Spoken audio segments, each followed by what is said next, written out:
Hello students, today we will be starting with a new topic. The new topic from class 12 human geography is the world population.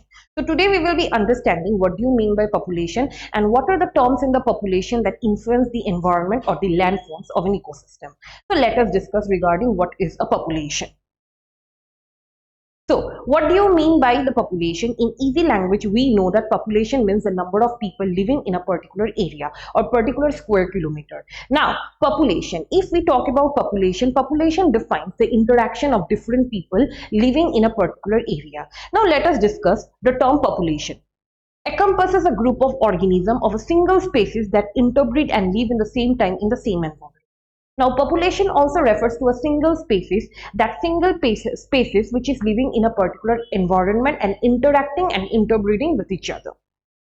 Now, what is population distribution? As we know about population, that what do you mean by population? Now, how population is being distributed? The patterns of population distribution and density helps us to understand the demographic characteristics of any area. Now, population distribution. As we know that what do you mean by population? Like the number of people living in a particular area, the demographic considers the age group, the minimum employment group, and how many people are reacting with each other. These are known as the demographic proportion of a population. Also, the demographic defines that how the people are interacting with each other culturally and regionally. The term population distribution refers to the way people are spaced over the Earth's surface. Broadly, 90% of the world lives in 10% of its land area. Now, in the whole world, there is only 29.2% of the land area, and out of this 29.2% of the land area, only 10% of the population is residing. And in this 10% of the population, there are other demographic factors as well. The demographic factors represents the age of the people, the types of the people, also the religious and cultural backgrounds, and also the economic and social factors comes under the demographic proportion. Those demographic proportion also influences a particular population. Now, if I talk about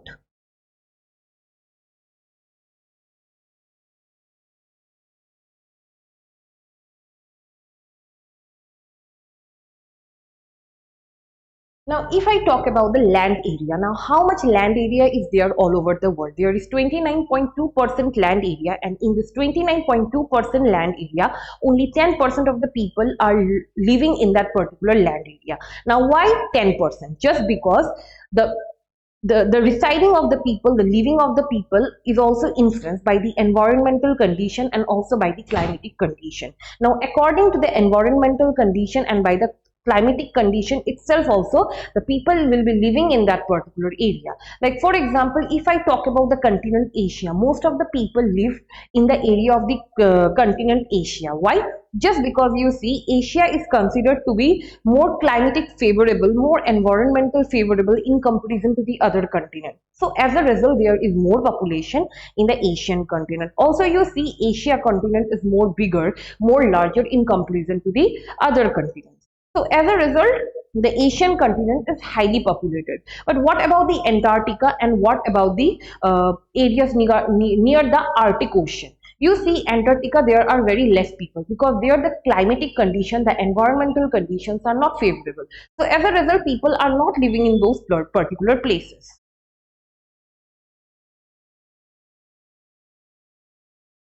Now, density of the population. Now, what do you mean by the density of the population? Density of the population means how many of the people are living in that particular area and how that particular area is dense with those people living in that specific area.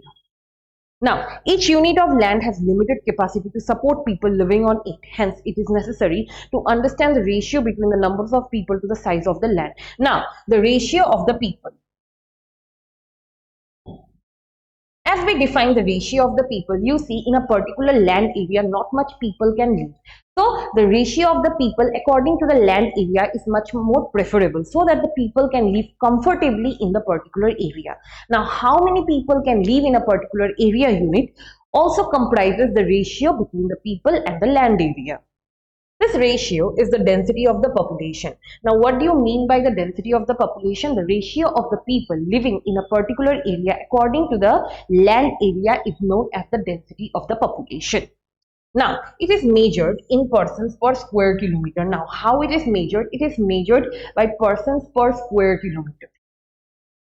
Density of population, population by area. Now, how many people living in a particular area by area? So, this comprise the density of the population, that how many people will be living in a particular area. There are densely populated parts of the world with more than 200 people living on per square kilometer. Now, in most of the places, there are people where there are 200 persons living in particular per square kilometer. 200 persons living in particular per square kilometer. So here also this is defined, the density of the population, that how many people will be living in a particular square kilometer. Now, these are the northeastern parts of USA, northwestern part of Europe, South America, or South and Southeast Asia. Now you see, these are the places, for example, the northeastern parts of US and northwestern part of Europe. Now, northeastern part of US and northwestern part of Europe, Southeast and South Asia and East Asia, those are the examples of those regions where 200 persons are living per square kilometer. How people are adjusting with each other per square kilometer also refers to the density of the population. Now, other areas like those near the north and the south poles. Now, near the north and the south poles, the hot and the cold desert, high rainfall zones near the equator have very low density of population. Now, you see, if I talk about the low density of the population, there are areas like the Arctic region is there, Antarctica region is there, and the areas near the equator. Those places are sparsely populated. Not much people live in those particular areas. Why? Because the climate is very much harsh. Most of the people cannot live in those areas. So as a result, those places are considered to be low density of population. Now, there are sparsely populated regions of the world with less than 15 per square kilometer. Now, sparsely populated areas. Sparsely populated areas are those areas where 15 people will be living per square kilometer, which means there is not much population. Not much people live in those particular areas. Now, less than 15 per square kilometer. Do you understand? 15 per square kilometer, but there are people who are living 200 people per square kilometer, that is in Southeast Asia, Asia, North America, and some parts of South America. Those places are considered to be highly favorable in comparison to Antarctic region, Arctic region, or the part of desertic region. So as a result, you see what I have said about the desert region, the Antarctic region, or the Arctic region, they are mostly sparsely populated, which means not people live in those areas. Now, in between these two types are the areas of medium density. Yes, the medium density, here there are 11 to 15 persons per square kilometer. Now, medium density, what do you mean by medium density? Which means 11 to 50 per square kilometer people will be living in that particular area. Here comes 11 to 15 persons per square kilometer in this area. Western China, Southern India, in Asia, Norway, Sweden, and Europe are some examples. Now, Western China, Southern India in Asia, Norway, and Sweden in Europe.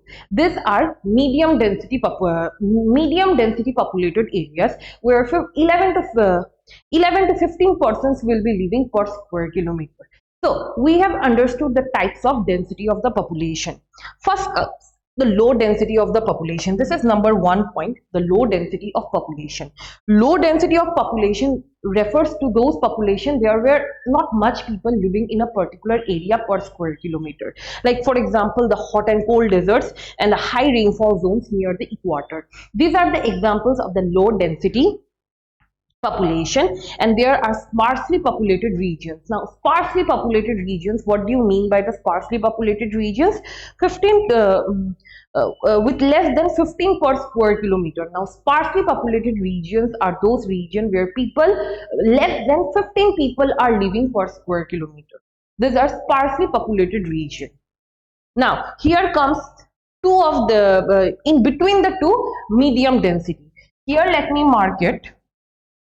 sparsely 2, and this is medium density 3. Now, medium density is considered about 11 to 50 persons living per square kilometer.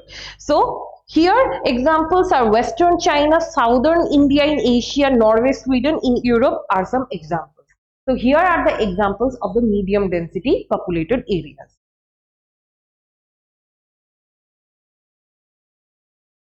As we have understood about the density of the population, now just look at the map properly. This is the world map. Why I have shown you the world map? Because I will be explaining you the populated areas. Now you see here comes the parts of Asia. The middle parts of Asia, the southeast part of Asia, and also the western part of the Asia is very much populated. Those places are considered to be highly populated areas. Now, if I talk about the sparsely populated areas, the sparsely populated areas comprise the regions around the Arctic Ocean, the Antarctica, and some of the areas regarding South America as well. You can say that these are sparsely populated areas. Also, in the north of the Asia, you see in the north of the Asia there is Siberia, Yugoslavia. That places are very much cold. As a result, people doesn't stay in those places because these are not climatic favorable places. And again comes the medium density population. Now, what do you mean by the medium density population? Here comes the North American part, the South American part, and some parts of Africa. So, here are the medium density population where 11 to 50 persons will be staying per square kilometer. Now, high density population, which means 200 people will be staying per square kilometer. The high density populated areas is the parts of Asia, and the parts of Europe also you can say as well is a very populated area. Highly dense, highly densely populated areas. And here comes the medium densely populated areas. Comes the North America, the South America, the sparsely populated one comes the Antarctica, the Arctic region, and the low density populated areas comes some of the parts of the Antarctica and also some of the parts of the Greenland. Greenland, we can give an example of the low density populated area, very less people stay in that particular area. I hope you have understood. Now let's go to the next topic. Factors influencing the distribution of the population. Now, what are the factors that affect the distribution of the population? Now, the geographical factors. Availability of water. Now, water is very much important. You see, without water, people cannot stay. So, as a result, the places where there is availability of water, there only the people will be staying or will be residing along with their family. You see, those places where there is less water, people will not be living. You see, if people want to stay in a particular area, or if I talk about the industries as well, in the industrial region or around the industrial region also, water is considered to be the most important part. And again comes the landform. Now, what do you mean by the landform? You see, in the flat plain surfaces only people love to stay, but in the hilly region, in the very rough terrain, people cannot stay, people cannot reside, and also in the cold region also people are not able to stay. As a result, people mostly prefer living in the flat plains and in the gentle slopes. Now, if I talk about networking also, transportation and other communication network is also important so that people can travel from place to place. So here the landform comprises of the flat plain areas and the gentle slopes, and also a good communication network should be there so that people can transport from one place to another. Second comes the climate. Yes, in extreme climatic region, you see, in extreme climatic region, people cannot stay.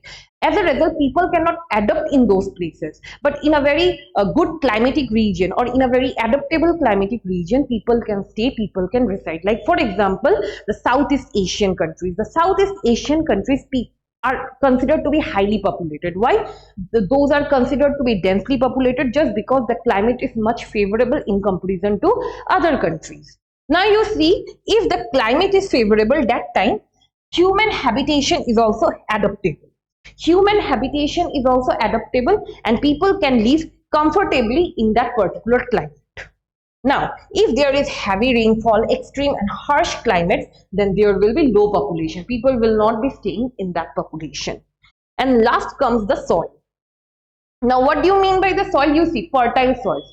Fertile soils will give more crops and agricultural production will also go smoothly. As a result, the good soil is very much important for the living of the people, for the population of the people. Now you see, soil feeds the crops and we are fed by the crops. So as a result, soil is very much important in that particular place. Therefore, areas which have fertile loamy soil can have more people living on them. This can support intensive farming. Now, a particular soil, if the soil is fertile, then it can also support intensive farming. I hope you have understood about the geographical factors. Now, let's come to the other factor. The other factor is the economic factors. Now, what are those economic factors? Here comes the minerals, the urbanization, and the industrialization. You see, if I talk about the minerals, mineral deposits attract industries, mining and industrial activities generate employment. Now, those places where there are minerals, there will be more industries, and if there are more industries, then there will be more employment. So as a result, more people will be coming in those places in search of employment. As a result, people will be residing in that particular place as well. You see, minerals also play an important role to make a particular place densely populated. For example, the copper belt near Jharkhand. The copper belt near Jharkhand is considered to be one of the example. Urbanization.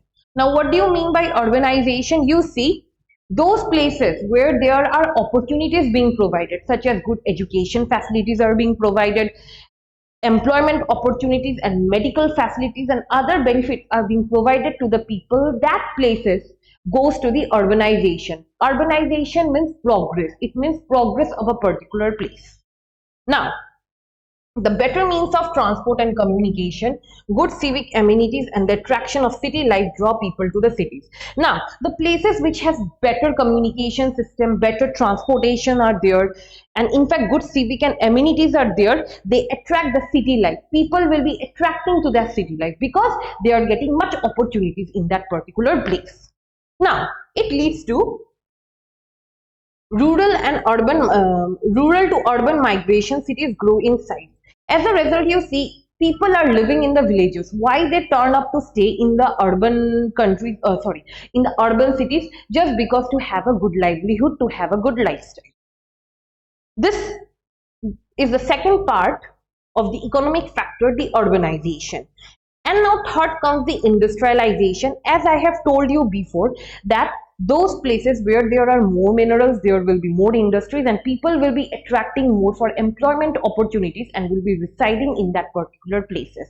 Industries play an important role to give jobs to the people, as well as it also improves the social conditions of the people as well, the lifestyle of the people as well.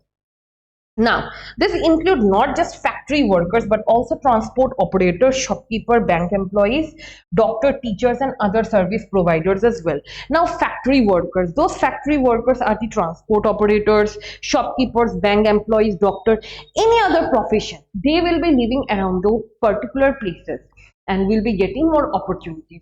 So these are the 3 points regarding the economic factor. First comes the minerals, the urbanization and the industrialization. And if I talk about the geographical factors, come the availability of water, landforms, climate and the soil. Now, at last and not the least, we will be understanding about the social and the cultural factors. You see, geographical factors comes to an understanding, economic factors comes to an understanding. Now we will be understanding about the social and the cultural factors. Some places attract more people because they have religious or cultural significance. In the same way, people tend to move from places to places. Now you see, if I talk about, we will give you a brief example regarding India. Now, India is culturally diverse. There are a lot of people in India and it is full of diversity. Now, people will be staying in that place only where where they can adjust themselves culturally and they can adjust themselves socially. Now people look at the comfort zone. The comfort zone regards to the adaptability of the people with the other people, how they interact with other people, and the interaction among the people comprises the social and the cultural factors. Now social and the cultural factors defines the religion, the caste, as well as the traditions that are being performed by the people. So people will be living in those places only where they can follow their traditions, where they can follow their religious laws. So many a times government offer incentives to people to live in sparsely populated areas or move away from the overcrowded places. Now this is a huge tension for the other people who live far away from their home. So government provide them enough facilities, enough money as well, so that they can live in sparsely populated areas. I hope so you have understand regarding the government jobs as well, who live in the sparsely populated areas, or you can say who live outskirts of the town. Why they live outskirts of why they live on the outskirts of the town? Just because government are giving them huge facilities and also providing them money so that they can stay in those sparsely populated areas. So here are the example of the social and cultural factors. I hope so you have understood my class. And if you want to know any of the courses regarding the Bhadra Academy, then you can contact us in this number 86383 91721. Thank you.